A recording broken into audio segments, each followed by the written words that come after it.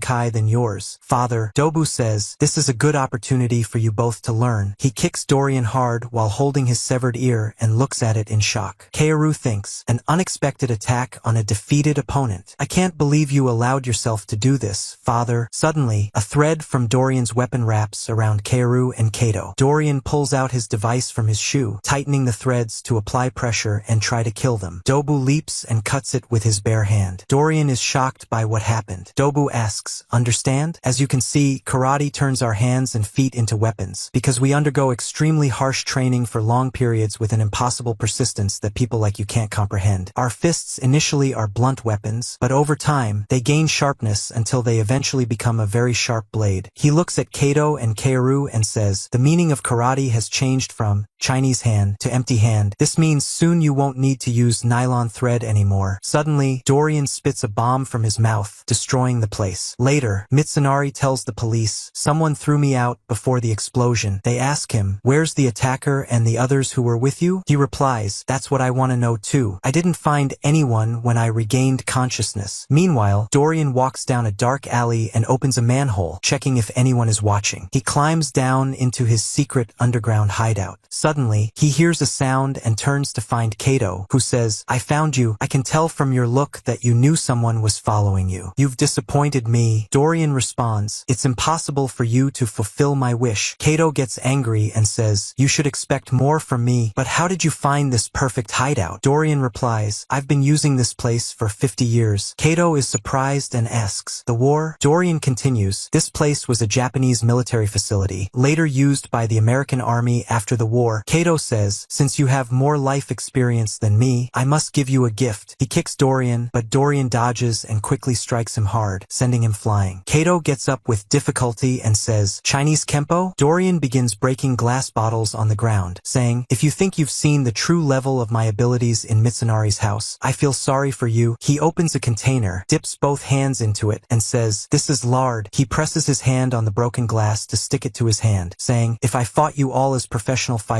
even more than me in numbers, I wouldn't have come out unscathed. Even if I defeated you, get ready and put lard and glass on your hands, Dorian says. Kato replies, why should I trust a prisoner condemned to death? I'll do this my way. He grabs a metal barrel and kicks it toward Dorian. Dorian kicks it back with greater force, and Kato barely avoids it. Kato gets angry and leaps at Dorian, trying to kick him. Dorian strikes him with glass, cutting his leg. You're a foolish student, and that's why Dobu is disappointed in you, Dorian says. Kato sprays the blood from his leg on Dorian and throws the glass at him, landing a punch to Dorian's face. Kato gets up, leaps again, and tries to kick Dorian but misses. He tries to jab his fingers into Dorian's eyes, but but Dorian blocks it with his forehead. Kato jumps again, aiming to kick him, but Dorian blocks it, grabs a bottle, breaks it over Kato's head, and presses it into his face. I didn't expect you to be kind enough to target my neck instead of my face, Kato says. Dorian throws the remaining glass at him as a distraction, pulls out a hair from his beard, blows it hard, and it enters Kato's eye. Dorian starts singing and suddenly kicks Kato, knocking him flying. Kato tries to get up, but Dorian jumps on him to crush him. Quickly, Kato flips and moves away. He grabs 8 bottles, each held between 2 fingers, and says to Dorian, "The only thing that deserves praise is my karate style." He throws 4 bottles at Dorian and then jumps, placing the remaining 4 bottles under his foot, using them to slam into Dorian's face. Dorian gets up slowly and says, "It's impossible to lose to you." Kato lunges at him and strikes with a knee. Dorian says, "You can't win," repeating the sentence as he receives blows. Suddenly, he claps once, surprising Kato, who stands still but nothing happens. Dorian says, "Are you trying to deceive me at the end of the fight?" He kicks Kato's knee, knocking him down, and punches him. "Victory is mine. I'll win, and I'll force him to stop now." Indeed, Dorian begins crying, pleading, "Please, let me go." Kato responds, "Impossible," and gouges out his eyes. Kato screams in joy from the victory, but suddenly, he hears the sound of clapping again. He looks ahead and finds Dorian has disappeared, only to appear behind him, saying, "Just as I expected." Kato turns around, and when he looks at his eye, it's intact. He's startled and steps back. Dorian explains, "It's hypnosis, a technique aimed at manipulating and controlling the opponent's consciousness. Your mind was focused on your desire to win, and that's why you were an easy victim to this technique. What happened is you created the image in your mind of what you wanted to happen." Kato says, "Thanks to you, I saw a beautiful dream." He tries to take the nylon thread from his pocket, but Dorian kicks him in the chin, takes the thread, wraps it around his neck, and pulls, killing him. The next day, at the Shin Shinkai headquarters, Ritsu is training alone. He approaches the sandbag and feels an odd energy. He cuts it open and finds Kato's corpse inside. Shocked, he calls an ambulance, and they come to take the body away. Katsumi gathers all the trainees and says, "Kato was severely injured, and now he's in critical condition, fighting for his life. What should we do now? We can't just stand outside the ICU and wait for him to improve. We're martial artists. Send a picture of Dorian to all our branches, 600 across the country. We are 1,000,000 strong, and we'll find him ourselves and avenge Master Kato." Understood. Later that night, Dorian, disguised, is eating in a restaurant when a waiter approaches him and asks, "Was the food good?" Dorian responds, "Yes, I enjoyed it." The waiter says, "I'm glad you liked it, Mr. Dorian." Dorian is surprised and asks, "How did you know my name?" The waiter replies, "Kayasumi Kato is my younger colleague, and you hurt him badly. Now you understand." Dorian's eyes widen as he realizes, "You've become the enemy of all karate fighters, 1,000,000 of them. Members of the Shin Shinkai, just like those here in this restaurant, are everywhere, working in different fields across the country. Disguising yourself won't help." Dorian stands up, leaves the restaurant, and sees a large group of people staring at him with anger. He walks through them and gets into a taxi. He takes out his nylon thread and asks the driver, "Are you from Shin Shinkai?" The driver replies, "Yes, I and everyone around us right now." Dorian is surprised, looking out of the car window at the many cars following them. The driver says, "We're all Shin Shinkai students. See them, Mr. Dorian? Policemen, firefighters, medics, all of them, without exception, are Shin Shinkai students. Some are working, some on vacation, but they've all gathered for one purpose, to take revenge on you." Dorian puts the thread back. The driver says, "That's a wise move. You won't be able to overcome this many with your cheap tricks." Dorian replies, "So I won't reach the destination I wanted, right?" The driver says, "I'm sorry, but you will follow our orders for now. Please be patient." They arrive at the location, and the driver says, "You don't have to pay the fare." Dorian exits and finds himself facing a huge crowd. Looking around, he realizes he's in an amusement park. The driver says, "We need you to go inside to meet the owner of the amusement park, who's also a member of Shin Shinkai." Dorian asks, "What's waiting for me inside?" The driver responds, "We don't know. Our orders were just to bring you here." Dorian says, "You've misunderstood. Someone's waiting for me inside. The someone I've wanted to meet. This amusement park is exactly what I wanted. You've brought me here even though some of you are working and some are on vacation. So I want to thank you." He removes his wig and glasses, assumes a ready stance, and asks the driver, "Do you want to fight me in a one-on-one match?" The other members of the group get angry, and Dorian shouts at them, causing them to fear him. "Were you planning to attack me all at once?" He says, "I'm acting with good intentions, and this is a gift from me. Let's start, and we'll follow your Shin Shinkai rules." The driver attacks him with quick strikes, but Dorian blocks them all easily without moving from his spot. Everyone is stunned by his strength. With 2 quick strikes, Dorian defeats the driver and says, "That was a one-on-one fight with no violations. I followed your rules. Even if thousands of you gathered, the result would be the same. According to your rules, you can only fight me one-on-one, and in that case, none of you can defeat me. Just letting you know. Now, I'm going inside." When Dorian enters, he finds the place completely dark and empty. Suddenly, a clown appears in front of him, raises his hand to turn on the lights, and says, "I'm glad I finally caught you, Mr. Dorian. I'm the manager of this amusement park, and my name is Ida." Dorian takes his hand and walks with him. Ida asks, "Do you like amusement parks?" Dorian replies, "I plan to enjoy my time here today." The clown laughs, and Dorian rides the attractions, enjoying himself. Suddenly, someone appears in front of him and kicks the teacup Dorian is sitting in. Dorian manages to steady himself and lands on his feet. The person says, "I'm a Shin-Kai fighter, a 3rd-degree black belt. My name is Atsushi Speedo. Kato and I graduated in the same class and went through some tough times together. I don't care if my fate is death today." Dorian responds, "This is the first time I've met someone my size since I came to this town." Atsushi lunges at Dorian with a punch, which Dorian blocks, but the force pushes him back. Dorian quickly counters with several rapid punches, causing Atsushi's nose to bleed. Atsushi smiles and says, "Is that all you've got?" Dorian is shocked as Atsushi kicks his leg with great force and tries to punch him. But suddenly, Dorian runs away, and Atsushi chases after him, saying, "I won't let you escape." Dorian jumps into the roller coaster, and Atsushi follows, saying, "I won't let you get away." Dorian looks at him and asks, "You said you didn't care if your fate was death today, right? Well, I'll test that resolve here." Atsushi starts to get nervous and scared. Dorian continues, "I understand your feelings, willing to die for your friend, but how do you feel about the reality you're facing right now? Sympathy for your friend is a human feeling, but human feelings don't compare to standing at such a high height. Falling from here would certainly lead to death. That's the reality, raw and without any pretensions. This coaster is going to rise higher, go at maximum speed, tilt left and right, and will fight while standing on it." They reach the highest point, and Atsushi gets excited. But suddenly, Dorian disappears from in front of him and appears behind him, choking him. They both rise from the roller coaster due to the speed, and Atsushi breaks free. Dorian says, "Looks like you're exerting a lot of effort just to stand still." Atsushi looks at the tracks and thinks, "I have the advantage." Dorian approaches, lands a punch, and then cuts the punch short as the coaster changes direction. Atsushi remembers Dobu telling him, "This is the Sanchin stance. It's effective for both offense and defense. The key is maintaining balance. If you ever get into a fight on a moving train, you have to try it." Atsushi adopts the stance and blocks Dorian's punch, landing a strong one of his own. The coaster changes direction again, and Dorian falls. Atsushi jumps at him, but they both fall off the train, injuring each other badly and bleeding. Dorian asks, "Are you still conscious?" Atsushi lies on the ground, unable to move, unconscious. Dorian approaches and says, "I didn't defeat you with physical strength. I defeated you with my intelligence." It's revealed that Dorian had tied his thread to a light pole before the impact to reduce the fall, while Atsushi directly hit the ground. Dorian senses someone behind him and turns to see Katsumi, who says, "You're very cunning. You won't leave here alive. You don't belong in this world, and you don't deserve to live." Dobu and Ritsu appear, and Dorian asks Ritsu, "Do you agree with him?" We go back in time to find the Kung Fu students undergoing a test. The test is to strike the stone basin with enough force to create a wave that reaches the end of the basin. The teacher, frustrated, says, 10 of you entered the test, and none of you succeeded. Only one of you achieved 60%. You put all your effort and energy into training, yet you feel you're not performing in Kung Fu." He walks up to the basin and strikes it with force, creating a large wave. Suddenly, Ritsu appears from the other side and strikes the basin, creating a wave of the same force. The basin breaks, and everyone says, "Impossible! Ritsu was supposed to be locked up." Ritsu walks toward the teacher and asks, "Why don't you let me take the test?" The teacher replies, "Come with me." They head to his cell, and the teacher asks, "You broke down the sturdy door with your bare hands and defeated 6 armed guards? You're truly impressive, Ritsu." They move to the next door, and the teacher says, "I haven't been to this place in 40 years, and the reason I opposed you getting the title of KO is behind this door." He breaks the door with all all his might. When Ritsu sees inside, he's shocked. The teacher says, this tunnel was dug without any tools 40 years ago. The person who dug it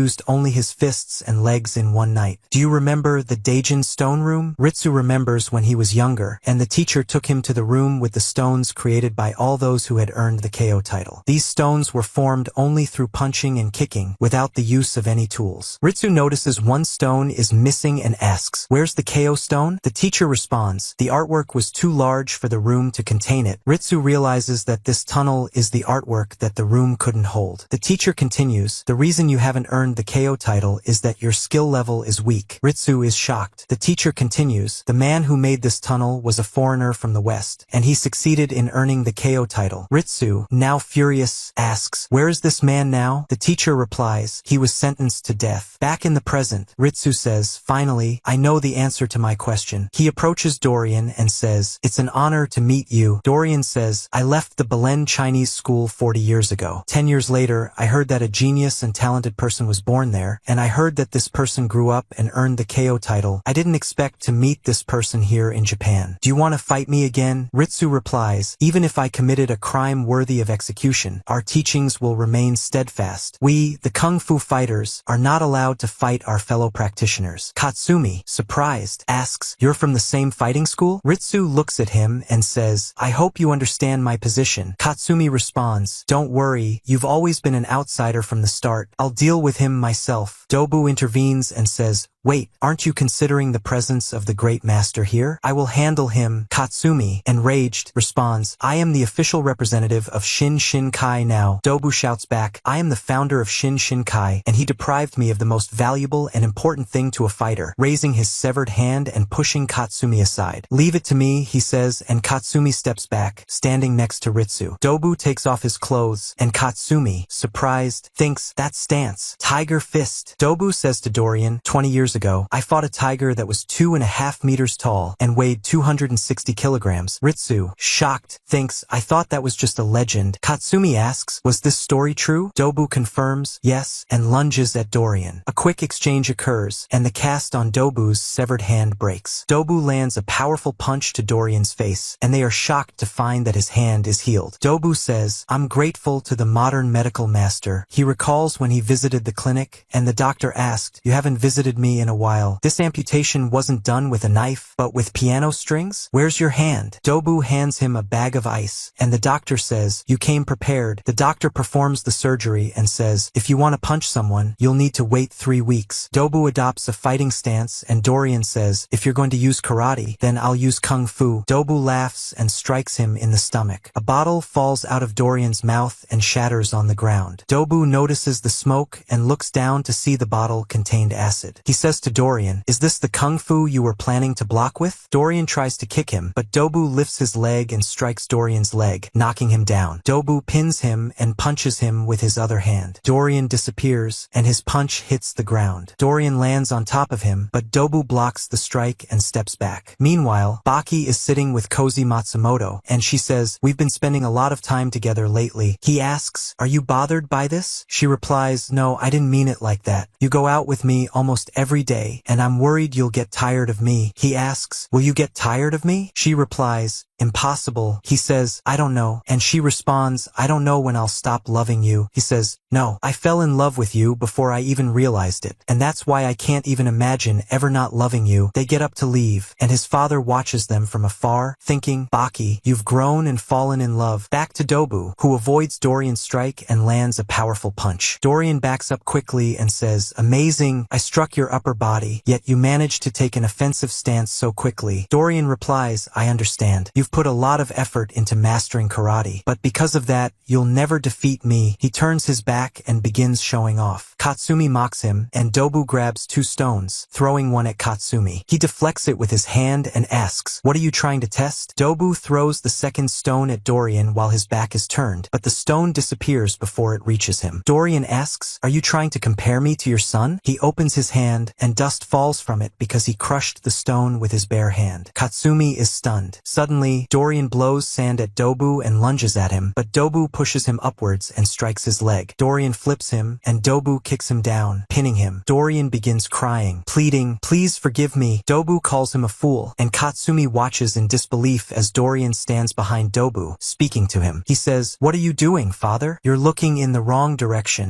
Dorian tells Katsumi, "He can't hear you, even if you shout in his ear." Dobu is now fighting against a mental image his mind created. A version of me where he can do whatever he wants. Katsumi asks Ritsu, "Do you do this kind of thing in Kung Fu?" Ritsu replies, "This isn't Kung Fu. It's hypnosis." Dorian approaches Dobu and says, "It's time to turn this dream he's living into a dream that fades forever." He tries to punch Dobu, but Dobu blocks it, and Dorian is shocked. Dobu kicks him hard and punches him in the chin, sending him to the ground. Katsumi says, "He wasn't under hypnosis." Ritsu responds, "He is, but his consciousness is active because he's an experienced fighter." Dobu steps on Dorian, cuts off his other ear, and Dorian gets up, only to be punched again. Katsumi thinks to himself, his karate radiates beauty. It's hard to believe he's under hypnosis. Ritsu says, "I'll snap him out of it." He claps his hands, but nothing happens. Dobu uses his rotational blocking technique. Ritsu observes, it seems that the movements of the enemy he's fighting in his dream match the original enemy in reality. Dobu lands on Dorian with his heel. Dorian thinks, "I've heard of someone in Japan who can break wood with their iron fists and kill a tiger. If you're that person, could you be the one to fulfill my dream?" Dorian adopts the sword position with his claws extended toward Dobu, but Dobu crushes his fingers with his fist. Dorian jumps, raises his leg, and pulls a knife from his heel, aiming it at Dobu. But Dobu catches the knife, removes Dorian's shoe, and kicks him. Dubbo approaches, and Dorian says to him, "You're strong, Dubbo." Dubbo replies, "You look scared of someone who spent his whole life training in karate." Dorian gets angry and kicks Dubbo with his broken arm, causing him immense pain. He then punches him in the chest, breaking his ribcage. Katsumi says, "My father's direct punch is unique. Even the rib bones can't withstand it, even if protected by strong muscles." Dorian begins to fear and throws several quick punches to Dubbo's chest, completely destroying his ribcage. "What do you think? This is the punch of a man who sacrificed everything for karate, an achievement you'll never accomplish." Dorian kicks him in the face while he's standing, in pain, unable to move. He then strikes his knee, crushing the bones in his leg. Dorian begins thinking, "Am I going to lose?" Dubbo says, "It's time for the finishing blow." Dorian starts shaking as Dubbo says, "After sacrificing everything for martial arts over 50 years, I finally perfected the finishing blow." He punches but stops his hand before it reaches Dorian's face, then turns away and says, "Try it." Katsumi and Retsu behind them spot a member of the Shin Shinkai group dragging a chair with Kato on it. They're shocked, and the doctor arrives by ambulance, saying, "What are you doing? You can't bring a critically ill patient to a place like this." He approaches Dubbo, asking, "Are you responsible for what's happening here?" Dubbo replies, "Yes." The doctor responds, "One of my employees is your student, and he forced me to come here. What you're trying to do is murder, and if I don't get a convincing explanation, I'll report you to the police." Dubbo says, "See the big guy lying here? Kato is about to deliver a finishing blow." The doctor says, "Kato is in critical condition, with injuries all over his body, 10 fractures in different bones, and unconscious due to blood loss, so his ability to fight is out of the question." Dubbo responds, "Can you widen the path, please? The unconscious patient needs to pass." Kato stands up and walks, and Dorian is terrified as he gets closer. Dubbo says to Kato, "You both endured similar damage. Finish him." Suddenly, Kato charges his energy, preparing to land the finishing blow, his appearance terrifying. Dorian suddenly screams, "I surrender," and bursts into tears. Dubbo says to the doctor, "Did I make you worried?" The doctor, who can only describe the human body in terms like protein and calcium, can't comprehend this at all. The fight is over. Later, the doctor takes Dorian to the hospital, and a strange image shows up in his hand on the x-ray. He's shocked. The assistant asks, "Could it be a medical device placed for treatment?" The doctor replies, "No, enlarging the image." "Could it be a battery? Or an explosive device? That would mean the detonator is near the right wrist." The assistant says, "You look tired." The doctor, embarrassed, says, "I've seen things today beyond comprehension." The assistant says, his legs and left arm are also destroyed. Only his right hand is intact, as if he was saving it to use as a final weapon. After the doctor and assistant leave, Dorian goes to Kato's intensive care room, where Kato is unconscious. He says, "This is what makes you weak, letting me stand next to your bed while you sleep. Will you survive acting, begging for mercy like I did?" But begging isn't an option for you while you're in a coma, lost in the world of dreams. The doctor has installed artificial knees for Kato, and he opens the window, jumping out. Dubbo reaches his house and finds it destroyed. He calls for his wife and notices Dorian's needle tool on the ground, getting very angry. Suddenly, Dorian appears and detonates the bomb in his right hand, bleeding heavily while singing. Meanwhile, Baki and Cozy are on their way home. Baki says, "I'll go in, wait for 10 minutes, and then enter, so her mother won't notice they're together." Back to Dorian, who meets Retsu in the street and says, "I'm glad you came. I want to ask you a question. What is strength?" Retsu replies, "Strength is the ability of a person to get what they want. It's the ability to satisfy their selfish desires. That's strength from my perspective." Dorian laughs and says, "Since I wanted to taste defeat, I thought I was satisfying my desire through the victories I achieved. But in reality, I never truly won in my life." He laughs hysterically. "I want to defeat you." Retsu says, "I won't allow you. And your foolish, fleeting dream ends with my fist." Dorian throws a blood-filled cloth at him and lunges, but Retsu punches him hard. Dorian thinks to himself, "I realized I was the loser, and my life, which should have been a bright one filled with victories, was in reality a dark life painted black." He is taken by ambulance, surrounded by many police cars with Retsu, in case of another escape attempt. The drivers and police are tense, and one officer asks Retsu, "If things get worse, you'll protect us, right?" Retsu replies, "There won't be a need for that. Right now, we don't even need to surround him with iron bars." Dorian suddenly gets up, and everyone is scared, but he acts like a child because victory is what satisfies his ego. When he realized he had never truly won, his mind collapsed. Meanwhile, someone is watching Baki, who is waiting outside. Cozy enters her house, and her mother greets her, asking, "Do you want me to prepare food?" Cozy replies, "I already ate," and goes to her room. Her mother thinks, 10 minutes, just like I expected. After 10 minutes, Baki enters the house. Cozy is in her room, thinking about him when she hears a knock on the window. She expects it to be Baki, opens the window, and looks. She's shocked and quickly shuts it. Looking behind her, she sees Sakorski putting his hand over her mouth, saying, "Your mother is safe, I promise. But if you make a sound, I'll kill both you and her." "Understood. You know I can do this," he says. "Close your eyes calmly if you understand." She closes her eyes, and he removes his hand. "This is the first time I meet you, and I will trust you. But there is something else I believe in." He asks, "Do you believe in it enough to take a risk?" She pulls away and gets ready to scream. Sakorski quickly approaches to silence her when suddenly, Baki's hand is right in front of his face, saying, "Get out of here." Sakorski says, "The reason I followed you is because I heard you're the strongest," but in reality, Baki kicks him again and punches him. Sakorski falls and shakes. Baki angrily says, "You've crossed the line by coming here," grabs him and headbutts him, saying, "I'll give you what you want." Sakorski tries to punch back, but Baki grabs him and throws him out the window, following him and saying, "Let's finish this here." He gets closer and sees only Sakorski's coat on the ground. He quickly re-enters the house and finds Cozy's mother on the floor, saying, "They kidnapped Cozy." Sakorski had taken her in a car. The next day, in the capital's police department, 6 men gather to discuss how to handle the most dangerous prisoners sentenced to death. Commissioner Morio Sonoda, his deputy Hidenabu Nego, U.S. Deputy Attorney General John Spencer, FBI Director Bart Allen, British Chief Justice Julius Norton, and former KGB intelligence officer Valentin Sukharov. The commissioner says, "We've captured 2 of the prisoners so far, and the police department is putting in all efforts to catch the remaining 3. But with our current situation, we're wasting time and we've already lost 6 officers. I'm not accusing you of allowing their escape, but I ask for your cooperation." Sukharov says, "In Japan, there's a saying, fight poison with poison, Mr. Bart. I heard there's a prisoner in your Arizona prison you're having trouble dealing with." Bart is surprised and silent. Sukharov continues, "Even though he's a prisoner, he enters and exits freely, and the only way to track him is by monitoring his movements through satellite 24/7 and observing his lifestyle inside the prison." Bart interrupts, saying, "You seem to know a lot about U.S. secrets. What you're suggesting might indeed be a solution to our problem, but the police can't ask a prisoner for help. This is unacceptable